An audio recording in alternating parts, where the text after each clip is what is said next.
Okay, so this is a lab video. We see here that the blood has already been magnified. If I can, I'll splice the other one to it. Um, let's look around. What are we seeing here? Let me get this really in focus. Okay, let's bring this down. The plasma. Here's a good place to look at the plasma.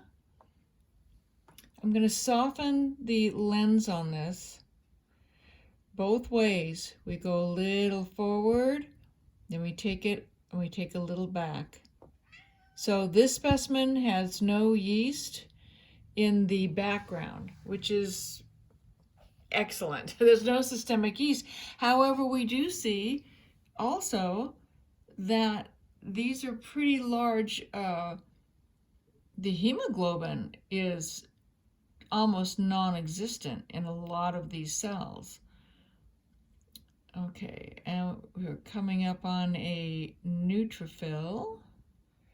Wow, it is huge. Hold on a minute. I'm going to get this into a better focus. Okay, so what we're looking at here, this is a neutrophil.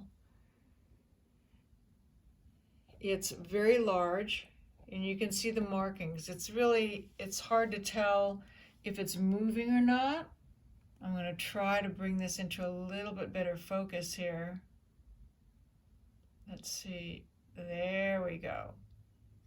Now we can see that these granules are moving. So this is a healthy neutrophil. And we can see how everything is moving. Now this person is needing to have a little bit of B12 or folate. Wow, this is an interesting thing. Okay, look at this one cell. Can you see the purple lines coming out of this? It's like somebody put a pinhole into the cell, and the energy of that cell is beaming out. That's very, very rare. We don't see that. But that is life force. So as we continue on, let's take a look. I want to back up a little bit so we can get this whole screen in here. Aha! Now what is that? That we can identify clearly as an L-form bacteria. It's actually two of them. That beautiful wings that we see here, these beautiful wings. This is bacteria, this is fungus. And you can almost see, if I back it up a little bit, maybe you could see that these little balls are forming. So, oh, what is that back there? So we can tell that this has been here for a while, because that is, well, it's beginning to look like mature yeast, which of course will be a more defined round ball. I want to look at the plasma behind this. So I'm softening this. Nope, I'm surprised. There's absolutely no fungus in the background, which is in the plasma, floating in the plasma. So let's move on a little bit.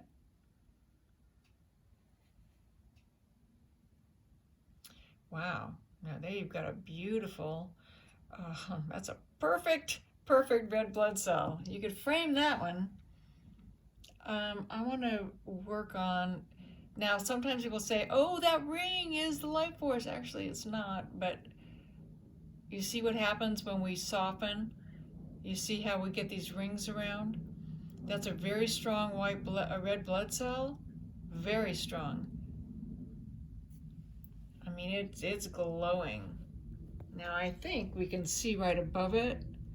I'm going to bring this down a little bit because there's something going on here that looks kind of nasty. Yeah, so I'm going to change the, okay, I'm going to, oh, if I can pull that in a little bit. Yeah, this is more or less in the plasma, you see? You see how the, that actually is some bacteria. Let's move over here. I can see something. Oh, ooh, look at that. that's another neutrophil. And it is really, really active. Yep, but I want to see, sorry, I'm working this with my left hand, so I'm filming with my right hand. This should actually be two people in here. I apologize. I want to find that again. What happened to that? Let's move up here. There. Okay, so what we see here is a beautifully shaped, it's uric acid, okay? But it's starting to turn into what we call a protoplast because we can tell by its smooth texture, okay? And you see that black line when I bring it clearly into focus? So this is a piece of hardened uric acid in the blood. It's been there for quite some time, and we're still seeing a lot of target cells. So this person is a little bit low. And let's take a look at this area right here. So this person has, okay, so this is what we call a crystal. And you can see the coloring in it. So this is uric acid. But because of this gold and yellow color inside of it, this usually means that there's some toxicity in the body. It's usually in the bowel area. It's usually in the bowel. And I wanted to make a point. Sometimes we see these dots, okay? Now remember that when we put the blood sample, this has been squished under two slides. So this was probably had a piece of uric acid that got splintered. And sometimes you'll see it looks like it was splattered. And I believe that this is what happened with this. So this person, this is a ghost cell. That cell is only has a little while, a few more days. Remember, the red blood cells live 120 days, approximately. Let's move up here.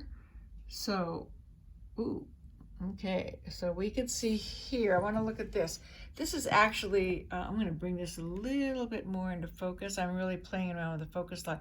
This is an L-form bacteria. It's actually a couple of them, a couple of big ones. So we could see that this is always a bacteria, and then we see the fungus outlined here. Now, what I'd like to bring into view, I can't even tell what it is yet, because it's hypersegmented, which means it's on its way out. But let's take a look at what's going on here. This is a big white blood cell. These, I think it might have been usually this happens to neutrophils. Okay, we say it's a hypersegmented neutrophil, but look at how big those granules are. So what does that tell us? This could have actually been a basophil. It's dying. This is what we call hypersegmented, and usually you'll see 2 or 3, different areas. That's why it's called hypersegmented. But this is not. This is all joined in one. Now this white blood cell could have been damaged when it was, crushed in between the two plates. Here we have, these are two, looks like micro red blood cells. They are stuck together, and sometimes this happens. So I'm glad that we're seeing this. Sometimes we can see all kinds of weird formations, and you know what? I'm seeing, okay, I'm going to finish with this thought, but that's why. So this is a cluster of L-form bacteria. And apparently what's happened is there's a couple of immature red blood cells that kind of got stuck in there. And this can happen. So we don't fret on this too much, simply because we have to always remember that this blood is underneath plates. Now, something I wanted to look at here. We're very close to this large smashed white lymphocyte, but look at over here. So I want to be clear. That is a rod, okay? And I believe so is that.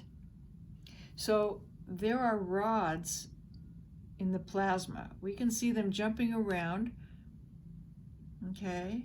But they're different. As you can see, as it's turning, you can almost see the perfect barbell. There seems to be quite a few of them over in this part of the sample. And that's also interesting to note that sometimes one section of a sample will be, great, and then all of a sudden we'll come into a patch. Let's remember that the blood is always changing. Okay, so I'm gonna come a little too far. This is uric acid. This is a little piece of uric acid, but this is uric acid. See this black rim? That's kind of a significant that it's been there for a while and it's hardened, that it's actually turned into a protoplast. I want to move this screen a little bit because here we have another large neutrophil. So this person's immune system is very well engaged right now. I'm going to pull this back so we can study this a little bit. Those two little droplets of uric acid are probably just sitting on top of that cell. It's a good indication that, you see all these little dots here, and here. That's a good indication that there was some uric acid that got kind of crushed. And so we don't always panic about that. Now, look at this. We're going to watch this guy. See him on the move? See him moving to the right? This is a very healthy, active neutrophil. And you can see here, we're talking about this gray film like a snail. This is where he's moving. He's moving in that direction. Now, if we look closely, we can see he's starting to put a film out here, down here. So he may try to squeeze between those two red blood cells and just move them out of the way. Let's watch this for a moment. Or he may decide to change direction. You see, he has decided not to change direction. See how he pulled that up and is continuing to move? He's made up his mind. He's gonna go right over there. So that's a good thing. We like to see neutrophils on the move like that. Very active. So this person's immune system is not only well intact, but somehow is engaged. So that means that they might be fighting an infection somewhere, but we don't see a lot of them. Usually we'll see a lot of them. Let's take a look at this. This looks like looks like a monocyte or lymphocyte. What do you think?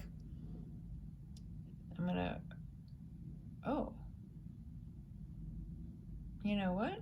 It looks to me like it's a monocyte.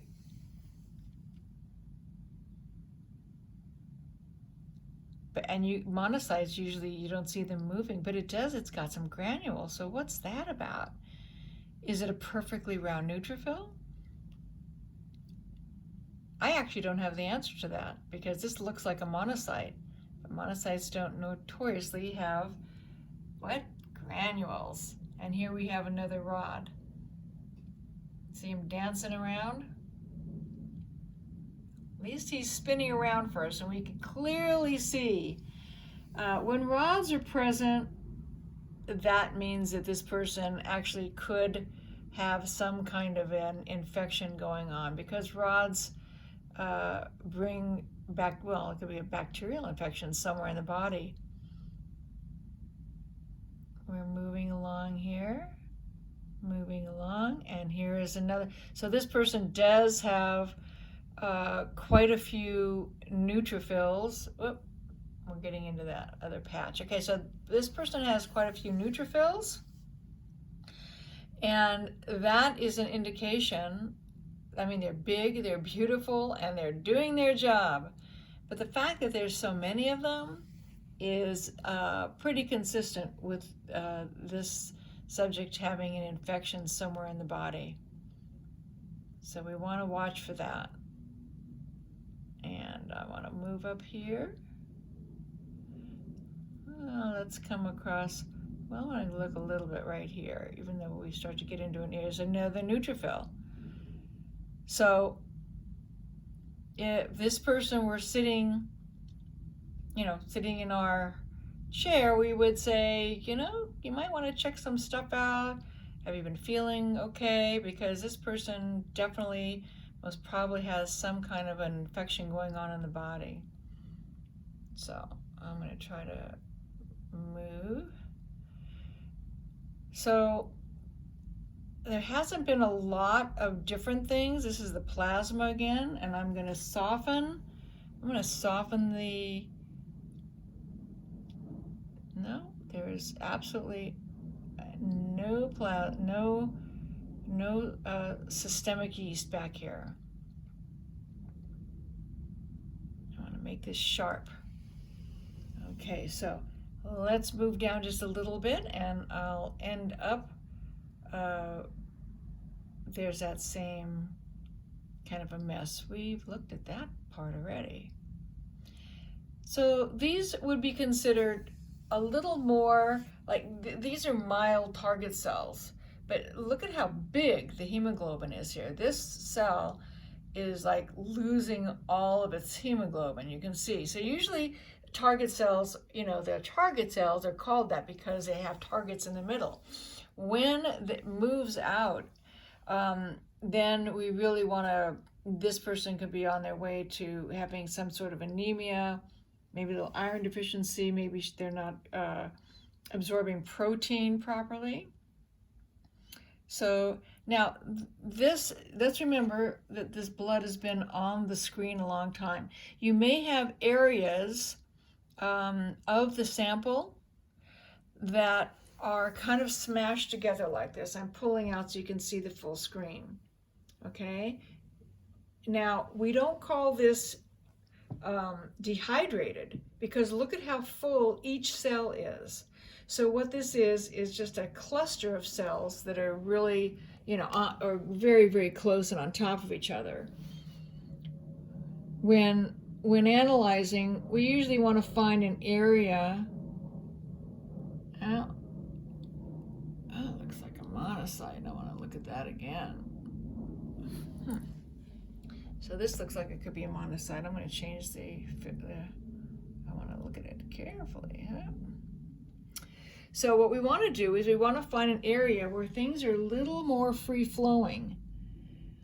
This is an area that it wasn't. So if we move down here, you'll see, and this is another reason we usually try to put the oil not where we can see the blood, the thinnest part of the blood on the slide is where you put that drop of oil. And this is the reason why. Because the thinner area will mean that we can get a better glimpse of what's actually happening in the bloodstream. That's a beautiful ghost cell. So this will conclude this lab. It's about 18 minutes and 31 seconds. And there'll be more labs. But this video, this person, we would say, has a very strong life force. They have some kind of an infection going on because we've seen a lot of rods, and but not a lot of yeast. So that's interesting, isn't it? Okay, this is the end of the lab video number 3.